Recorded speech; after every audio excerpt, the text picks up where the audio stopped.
Hey everyone, welcome to another interview with Matt Danzig. He was part of the They.com's developer team back in early betas, and I am very grateful that we were able to steal him away from his busy work to do this 1 hour interview. Would you like to say hello? Sure. Hi, everybody. Okay, so I will be asking Matt some questions, and then I will be taking the questions from the members and ask them to Matt. So here we go. All right, our first question is, what type of work, developments did you do in Day.com? Um, well, I did a lot of things, but mostly I was on the art team, and when I first joined, I was the first artist that was hired at there. And let's see, my role initially was concept artist. My job was to um, realize other people's ideas about what IMVU could be, and of course, slowly but surely influence what other people thought there should be. Um, and then I grew into the role of art director and then kinetic art director. Or rather, I was in charge of all of the aspects of there that moved. So the avatar, the pets, vehicles, and even ambient motion in the environments. Although I must give full credit to Don Carson and Craig Maitland as they were in charge of the environments at there. Awesome, that's really nice of you crediting them. Yeah, they did a lot of work for there, and we are all very grateful of it. Yeah, and they were they're just super talented guys. I still work with Don directly, and although I don't work with Craig directly anymore, I know he's doing very well, and I wish him all the best. That's great. Um, so my next question is, what was it like working with Will and Jeffrey? Let's see. I'll take the first one. I'll take the first name second. um, so Jeffrey, what can I say? Jeffrey and I had a wonderful connection sort of as soon as I came on board, or at least I felt that way.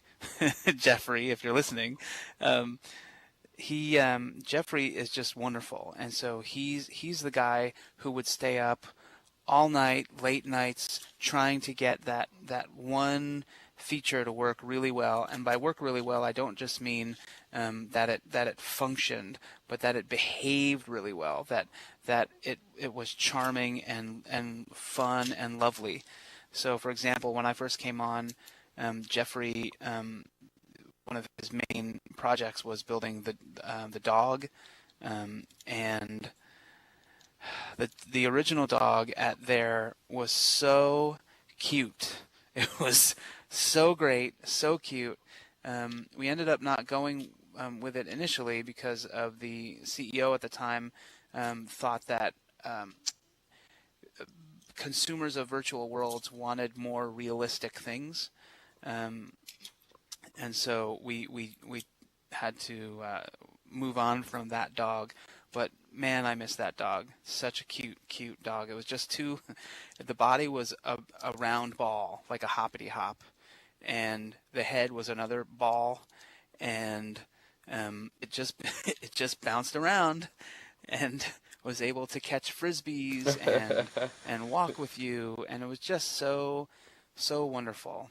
Anyhow, so I miss Jeffrey a lot. We don't get to see each other much um, now that I'm working at InView, but um, I do wish him the best because we had a lot of fun working hard together and singing and playing piano late at night. It was a wonderful part of my InView memory. And let's see, Will Harvey.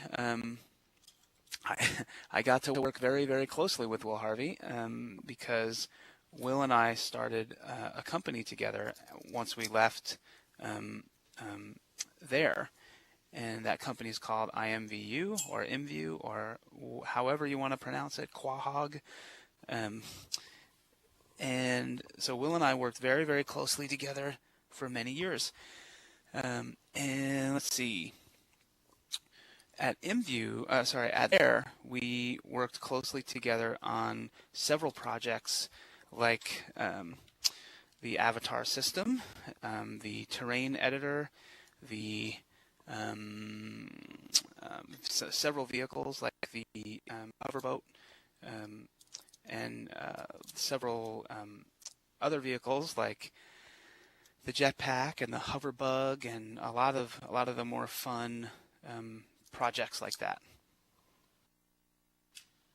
Awesome, that's great. Do you want to discuss about like the vehicles that you guys were working on?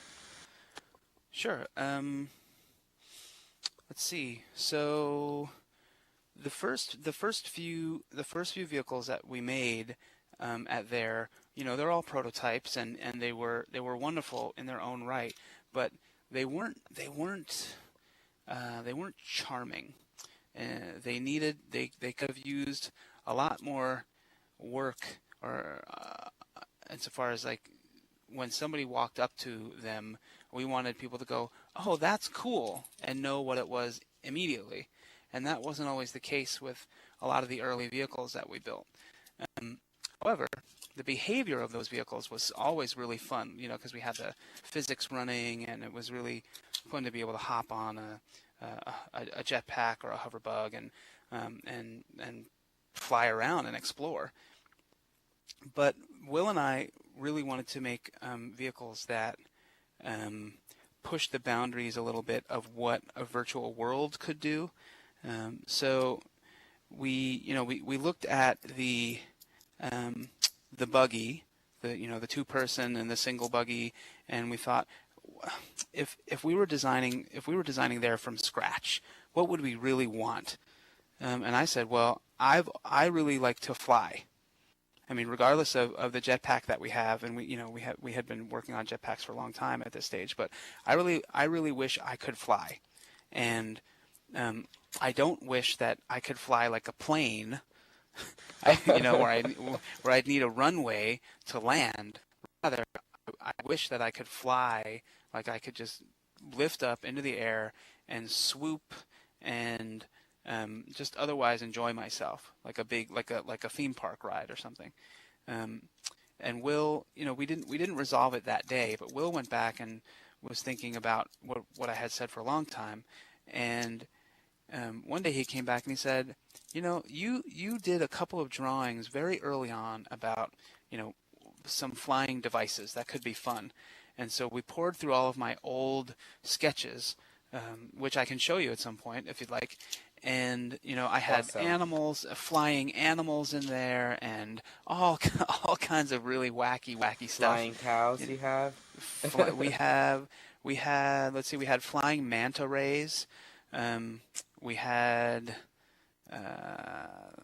what else did I have? Oh, Come like on, you don't have turtles. flying cows? Come on, you don't get the joke? As I'm talking to you, I'm going to pull up some of those old concepts. I think no, I don't have them on this computer. It's okay. But we had flying turtles and all kinds of fun animal rides that you could play with, bears. In fact, the first teleporter idea was a mole. Like you would jump on the top of this giant mole, and it would hop up into the air and then dive into the ground and dig, and then your screen That's would go black. interesting. Yeah, and then your screen would go black, and then your screen would fade into the new location, and the mole would dig out of the ground there. Like Was there a reason why that the teleport screen was black? Like, was there like a story behind that? It's theatrical. It's something that theater and films use to convey the passage of time or a new location or a new setting. So that's we certainly didn't invent it. We decided to go with a convention that a lot of people already knew about. Oh, okay. Yeah. I'd love to say that, well, we're poets, you see, and we know truth. That's just not the case. I see. My next question is, what was your favorite memory of there?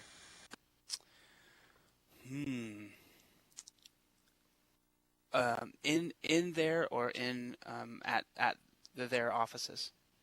Let's start with in there, and then you could talk about at the office. Okay.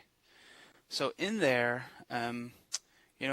one of my favorite things to do was to explore and then discover people as opposed to um, see who was on my list and try to get to where they were. And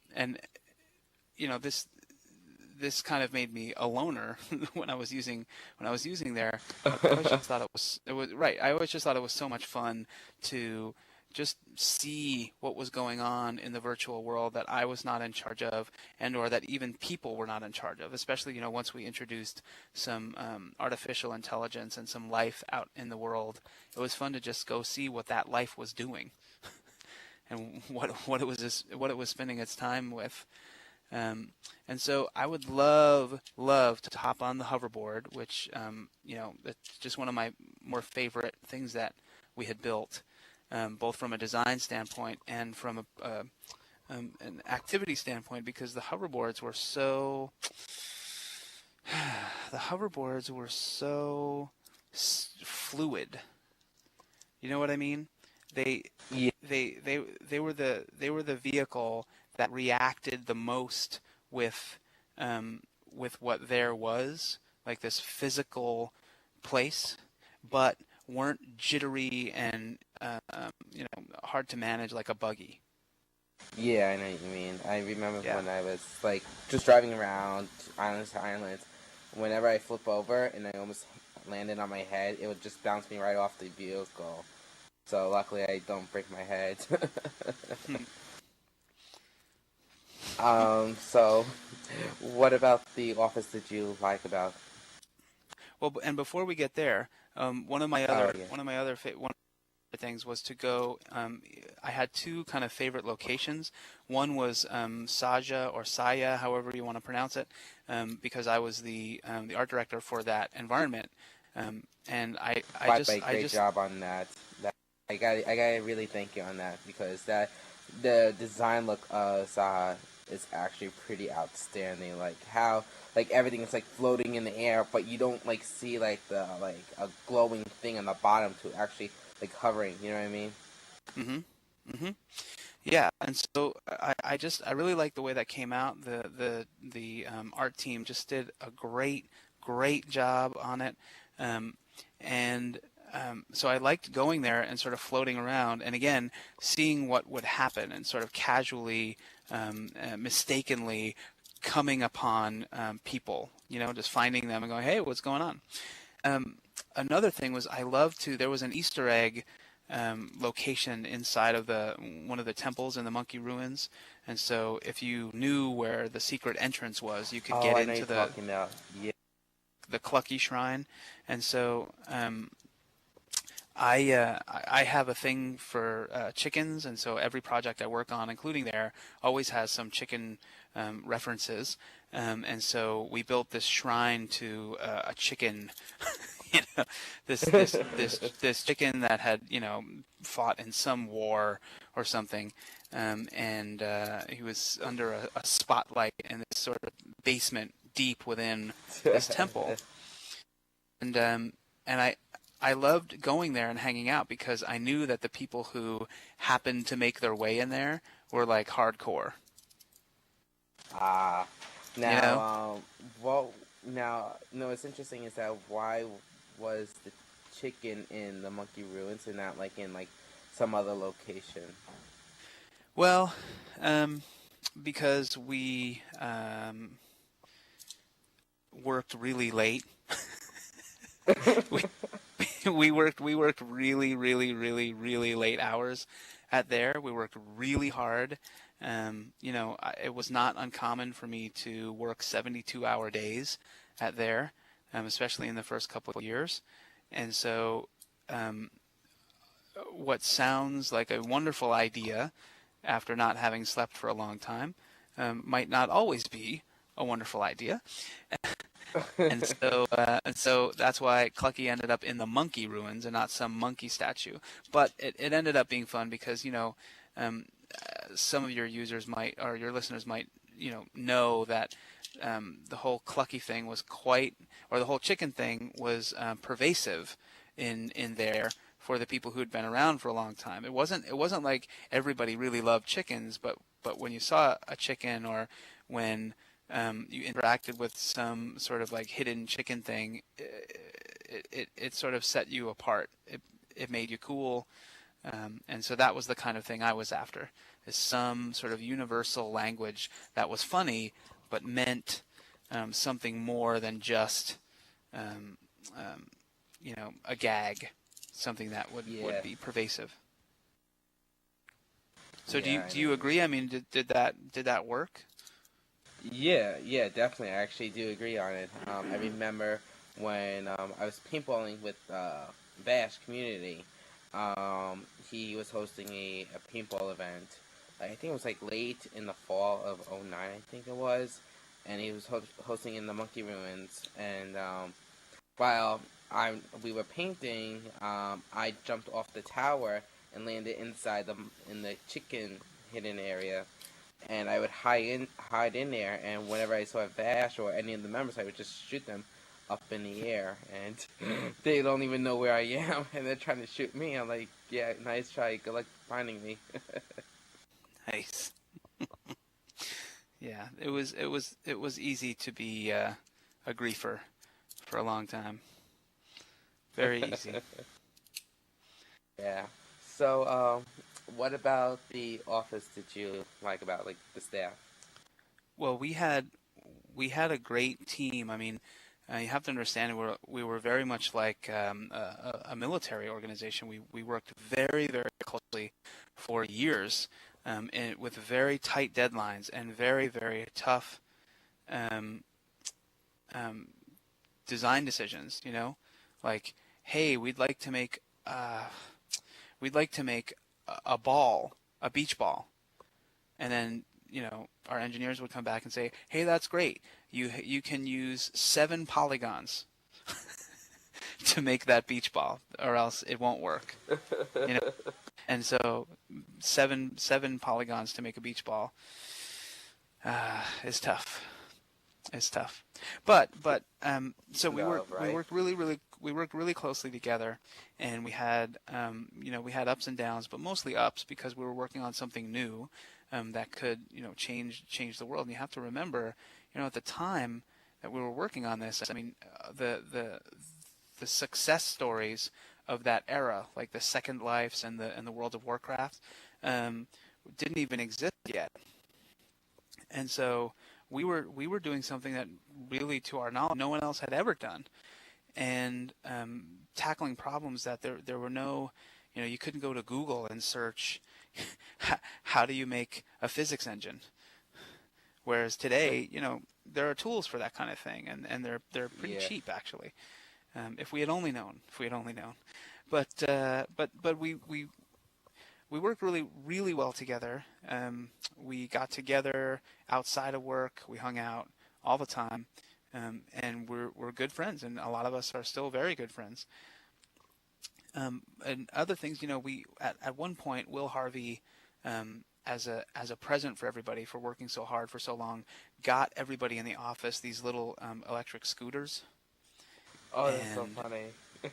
and so we would they were called Zappies. They didn't last very long in the marketplace, but they were called Zappies, and we used to race the Zappies around the office. Our office was kind of like um, a big loop, and you could ride around the whole thing down the hallways How in a fast circle. were you able to go?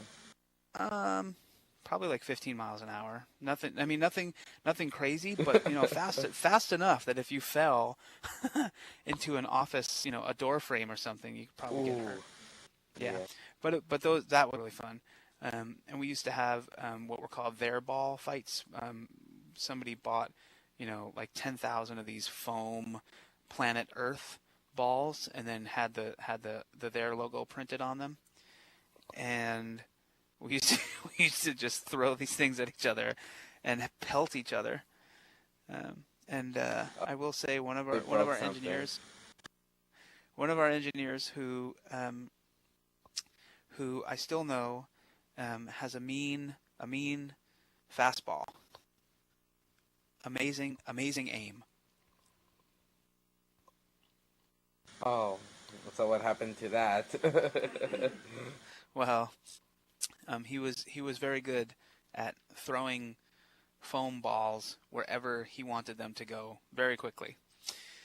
And so you can imagine not everybody was was was happy about his skill. Aw, well, you Oh. practice, you'll get it. Yeah, yeah. So another thing is, I mean, we one time we went we went on a fishing trip to go catch tuna out in the Pacific Ocean. We went 80 miles out. We had to get there at 3 in the morning, and so everybody but myself decided to go down below decks to sleep. But I was terrified of getting seasick because I really wanted Oh, to like bond with everybody. I didn't want to be the one guy who was seasick the whole time. And so I had bought a big bag of ginger candy, and apparently if you keep your glands flowing with saliva, it's less likely that you will get seasick. And so I stayed up on decks all morning and talked with the fishermen, and um, slowly around seven or so, the rest of the art team started to come up from below decks, and I mean they just looked they looked awful. They were all green in the face, and they looked totally ill.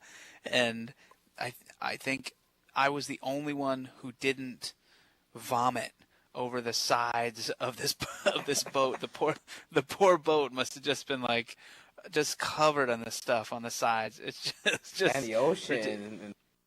Yes, yes, and I mean we were way out. I mean the swells were huge, and then of course after everybody was seasick, they were all fishing and trying to pull in these little albacore tuna. And albacore tuna are not big, but they're really strong, and so it's very very very hard to get them out of the water.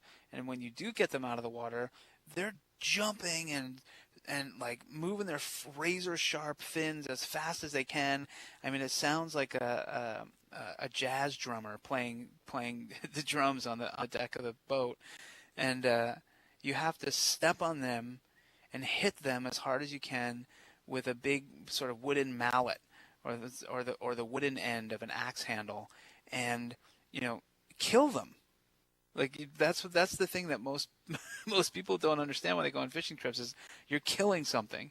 And so we killed these fish, and Oh my god. when we killed them, out comes like all this red blood like squirting everywhere.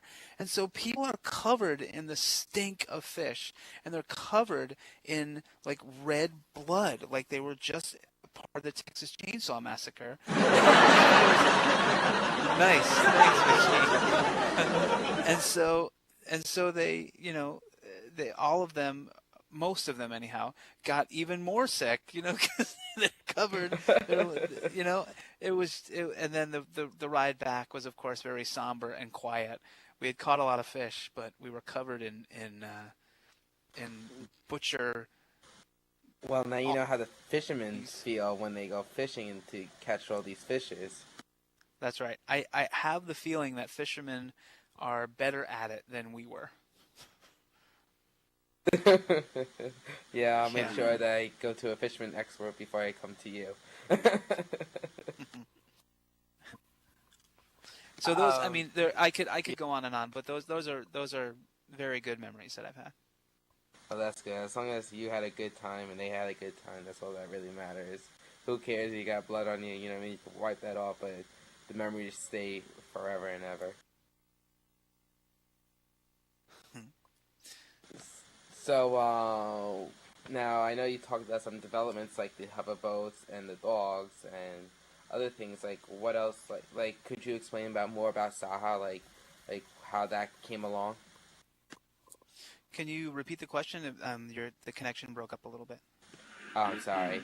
Uh, could you explain about Saha? Like how that came along? Like how did that all start? Sure. So when InView was, I'm sorry, when There was trying to find out a little more about its customers and what types of environments its customers might like, their managers and the CEO turned to the art staff to say, okay, make us a few sort of different environments that people can go to, and that you know Rebecca Sheeran, who worked at There as well. She was an art director. She's excellent, excellent texture painter. She's so good. Hi, Rebecca. You're so good. Um, she built out a lot of what she wanted the dark area known as tier to look like, and then I built out this floating sort of cloud area. And the reason we did those two versus any of the others, I mean, we had tons and tons and tons of different concepts of things we could have done. But we did those two because they were very, very different than the sort of Tiki Island theme that we had originally started with. And if you recall, way back then, the first island was built into sort of color-coded areas. Like you had the Monkey Ruins and Dune Canyon, and each area had its own color feel, so you knew where you were.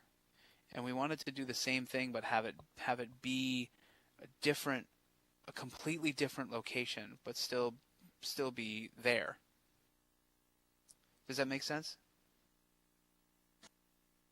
Yeah, I see what you're saying. Yeah, I get what you're trying to say. Yeah.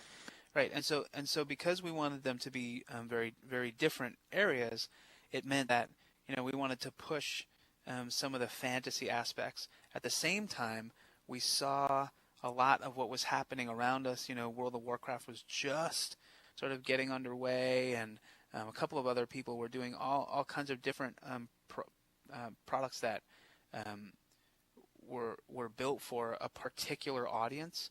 But at There, when we were building these experiences and these locations, we didn't really know who our customer was. We couldn't say, for example, we're building a virtual world for suburban policemen, because suburban policemen are really looking for something like this, and so we know who to talk to about what features they want.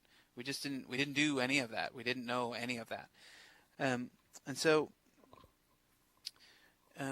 I tried a few designs and then just had a big sort of brain fart one night and came back in the next day with, tomes and tomes of concept art about these little floating islands. Like what if you could fly around up an area on dragons, but it was more fantasy and less, Renfest.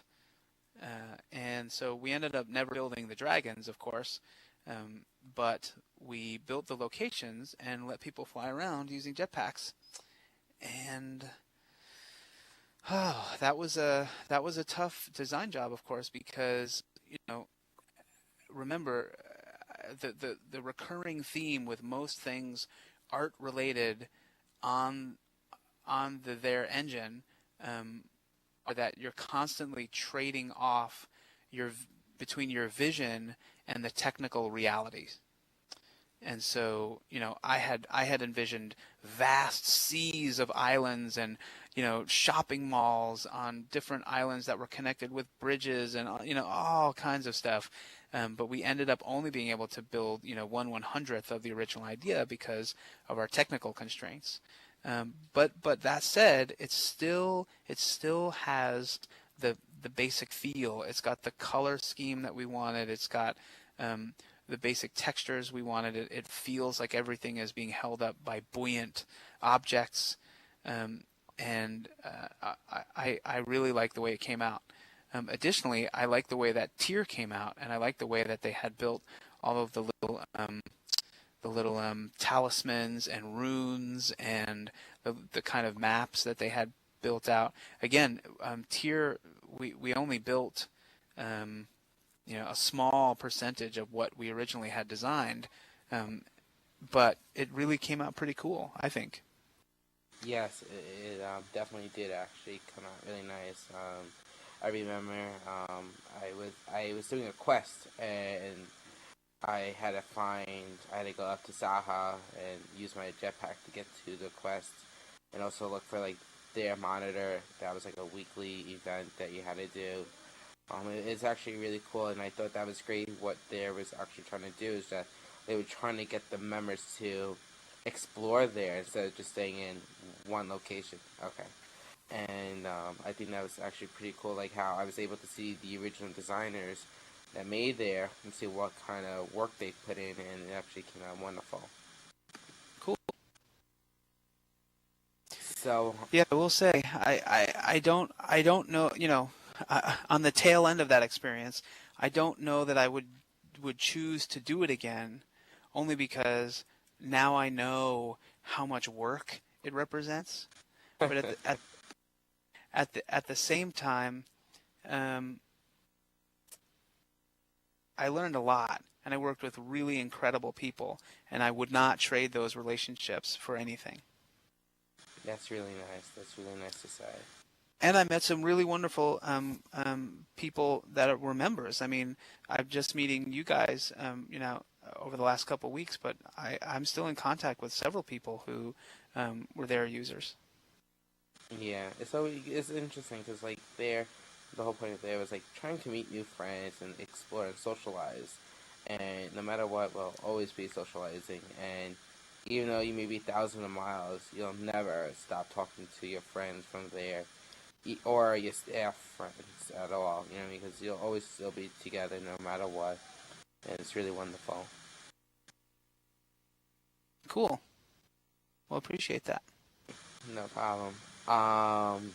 My next question is, I'm not sure you know about like the space in there, but I like it's not really a question. It's like a almost like a statement. But I'm not sure if you were aware that members were taking the jetpacks up into space and drop like a porta zone down there, so they were able to like let's say what's it called, put like houses up there and all those kind of things. Where I'm not sure if you saw that when you were still with there. Um, I I don't recall seeing that. However, um, this is what I love about creator communities because if you give people the tools to sort of express themselves the way they like, they are able to um, push those tools in a direction you never, ever, ever would have considered. Right? We built this with this planet, right? And it had Yeah. physics like we had physics like a real planet, and all this stuff that went into making things work like a planet. And it turns out people didn't want to live on that planet. They wanted right. They wanted to tweak it. They wanted to play. They wanted to make it something other than the planet Earth. Yeah, they want to go outside the box, and they Yeah, did. yeah, and right. So when you've got when you've got people living in space, um, that tells you uh, there was a disconnect with the original vision of what there um, is and what it ended up being. Yeah, that is definitely true. Um, Now my next question is, could you explain about like the danger zone in there, like like the content of the danger zone, or the area, or the non-player characters? Um, you know, I I would love to go into more detail on that, but I have to be perfectly honest. I just a lot of it is so old to me now that the details of most of those um, are just not fresh in my memory. They're just not there. Insofar as the NPCs, though, the non-player characters, that's a pretty standard gaming element. The trick with any NPC is understanding why it's important and figuring out a way to make it not creepy. So Ah, how did you feel about the NPCs in there? actually, when I saw them in the beginning, I thought they were someone just like took like crayons and just drew on them. You know what I mean? They got like a 3-year-old thing. But later Mm-hmm. on, as the year progressed, the avatars were, you know what I mean, different. But what was kind of sad though is that like the avatar's hands only had 3 fingers, and the human body has 5. And I thought that was pretty kind of interesting, if you know what I'm saying.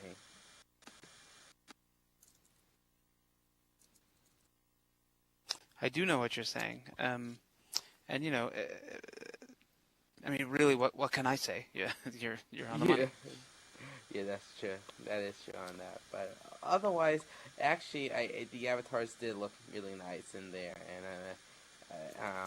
I guess in my how should I explain it? In my thoughts, my opinion, I actually thought theirs avatar did look a little bit nicer than IMVU's, but to me, I am still new to IMVU, Mm-hmm. and I definitely see that it, you guys have done an amazing job in here. Because when I first came on here, I was a little bit confused, but I do get the hang of it, and it's actually wonderful, like how you guys developed it and everything. Well, I appreciate that. We've got a lot of work to do, but and when I say we've got a lot of work to do, I mean that we've got a lot of work to do to deliver more cool features based on what we hear people want. Um, Yeah, but so far it's going really well, really really well. that's great to hear. My next question is, how did the buggies get developed, and why was it so hard to develop it? And could you explain about the one-seater buggy? Okay, so how were the buggies developed? Was that the first question? Yeah, like how were they developed? Sure. So um, we had spent a lot of time building out the physics engine of the world, and making it so your avatar could walk and then run. You gotta crawl before you can walk, um, and Yep. we went around with a jetpack. I think very very early on, and a version of a buggy very very early on to see how how driving on the terrain would work. How fun would that be? And then what kind of vehicle manufacturing system would we need to build in order to allow ourselves to build all kinds of different things? So we took that original buggy and we broke it down into component parts so that it would remember, we're trying to get things to be as cheap as possible so that they didn't bring your computer to a grinding halt. But we had to work out how the physics of um, this this body with 4 other moving bodies on it would work. How does turning work? How does skidding work? How do you set the mass of a vehicle? How do you set its power, its friction, all that kind of stuff? Should it kick up dust when it drives? There were all these little questions that we had to answer and build through. Um, and the first several iterations looked okay, like the models were okay, but they did not really perform that well. When we brought people in, they didn't say this is fun. They said, "Oh my God, I can't really concentrate on the screen. It's jiggling so much and jittery and awful." So we had to iterate on that buggy quite a bit, but we ended up with a nice, a nice sort of vehicle manufacturing system. And I won't bore you with some of the details of the what did we call them? The Diffie balls, dynamic physics balls that we had to build into each wheel, and the body of the car. So when it crashed into a tree, it would actually bounce off. Um, No, please but explain. well, so when and all of the engineers who are watching this are like, yeah, go for it, Matt. Please explain. Um, but the basic idea is that um, we didn't want to say that the mesh of the car defined the what the this is awful. This is like a little piece of hell for me. This is great.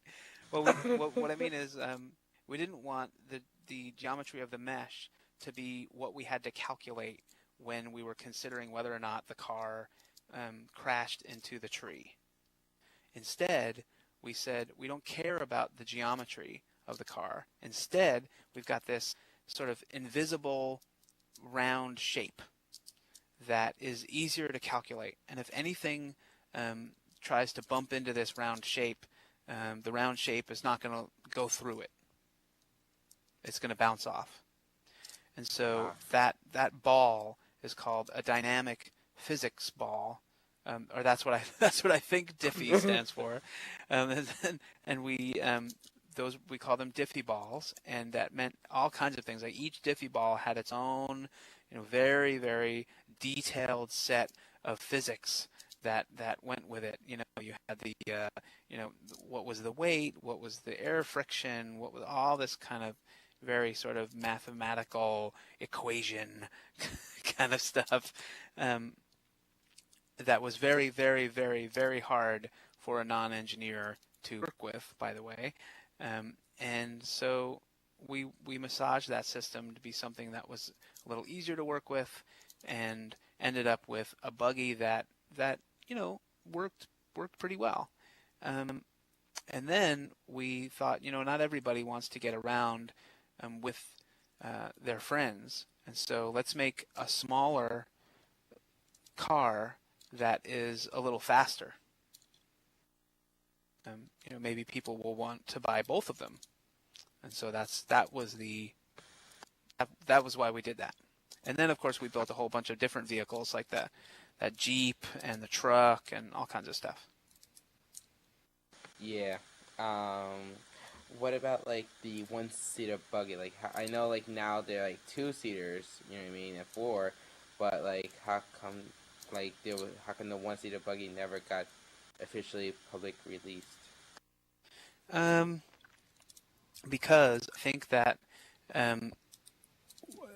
at the time, if I recall correctly, again, it's been a really long time, I think that the issue was that we wanted vehicles that were social, and you could still race and do all this stuff in the two-seater buggy. And so instead of building out vehicles that were loaner vehicles, we did that. Of course, we completely reversed that decision by building all the hoverboards and jetpacks and all those things, because it turns out people did want that, did want to be able to get around. So I think it was just something we didn't revisit. Ah, okay, yeah, because I remember some members did have the one-seater buggy. I always thought, well, how did that like came about? You know what I mean? But thank you for explaining it. Hey, no problem. Do you have any like sort of last questions for me? I do have a few more. How much time do we have left, Vicky? So for me, I have about 5 or 10 minutes. Okay, so we have Make 17. it make Yeah, make it closer to 5 minutes for me, just because I have to go take care of real world children. Oh, yeah, wife could take care of them. You know what I mean? Tell them that Nice. if she has a problem, tell her to come to get me, and I'll give you my number, and she could yell at me all she wants, and I'll take the blame if she didn't get it. My next question is, what was the implement on the unlimited paintball guns? Like, I know they were never really, I guess, supposed to be released, and I guess members found out about them. But I know a few members had them. I'm sorry. When you spoke it, the signal came across as a little scattered. Oh, I'm sorry. Could you explain about the paintball guns, like how those were developed? Sure. We we have a lot. We had a lot of people who liked to shoot other people. Were working at there, and they got to live out their fantasy. Let's just be blunt about it. Um, the the uh, the paintball was an early test as well. That comes from the original demo of of um, of there.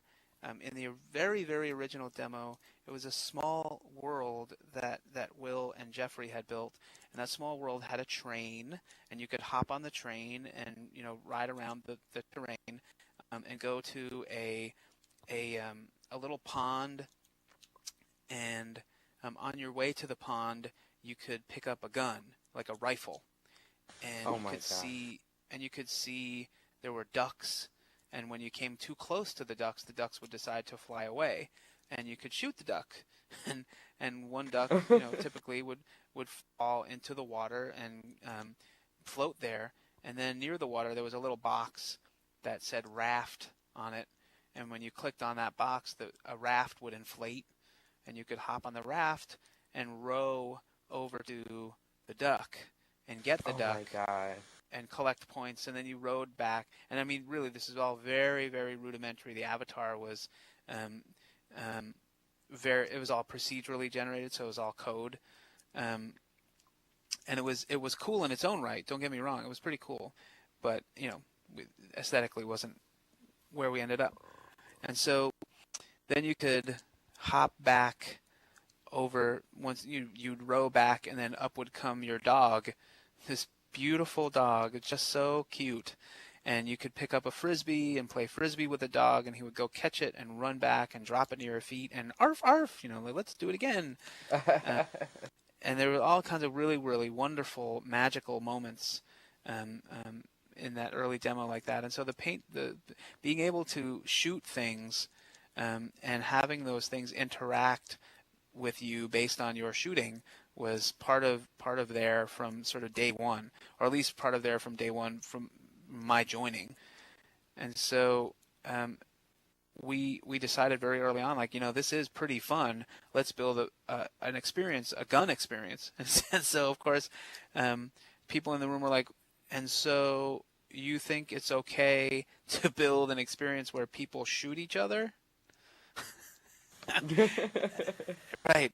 And so we said, well, let's make it paint guns, and that meant we had to build a little particle system, and we had to show, the paint balls traveling through space quickly, and then when they got there, they'd have to explode, and they have to be different colors, and different guns needed to be set up with different colors and different attributes. Um, and so I will say that those early days of playing paintball were so fun because we all Especially had this, the that was power the of best God. part. Sorry, say that again. Especially when hitting the staff members, so that was the best time. Just, finding a staff member, paintball them. That was fun. Yes.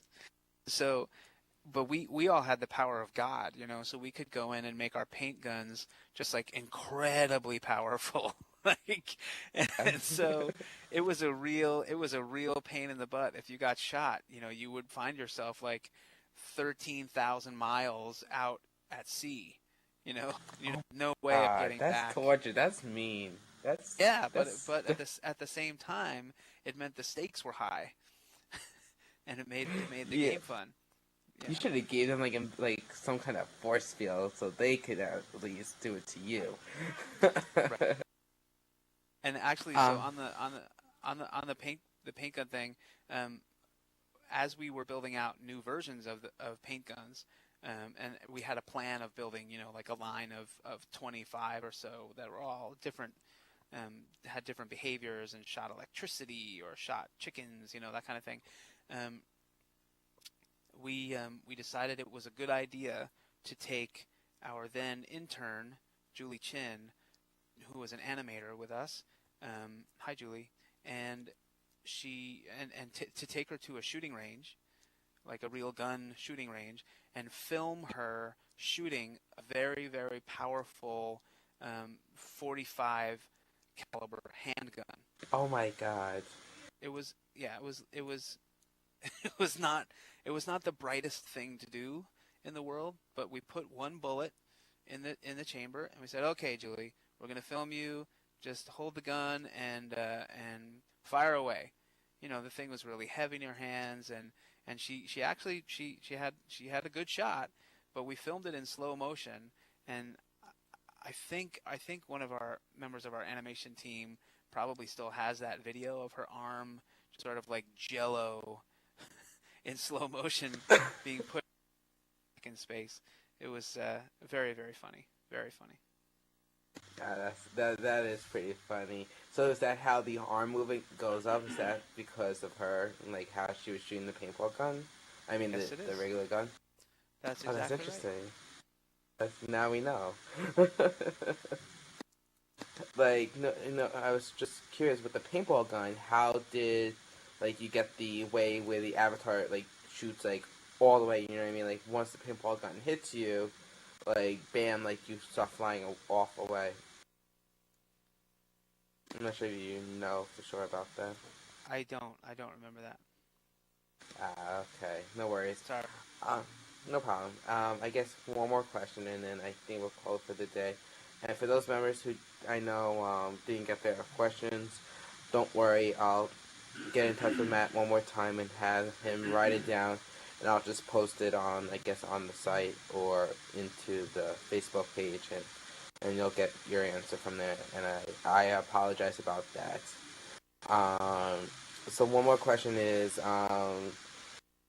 for like for people who are searching, like for people who are looking for new virtual worlds to interact with and have a great time, what kind of suggestions do you want to give to the members, like to have forever? You know what I mean? When they're in a virtual world. Hmm. Can you ask the question in a different way? Sure. When people are entering into a new virtual world, I know sometimes it's hard for them to, you know what I mean, understand the whole concept and everything. What kind of suggestions do you have for the members um, to when they come into let's say they come into your virtual world and they like have some they want to see some great stuff, like what kind of suggestions do you want to give to the members, like some social environment stuff. Um, Boy, that's a big question. I think frankly that the future of um, all of the virtual worlds, I think that most virtual worlds are just going to go away. And the idea of the virtual world in quotes as being a great destination, I just don't think that's what the world is interested in consuming. However, I think that the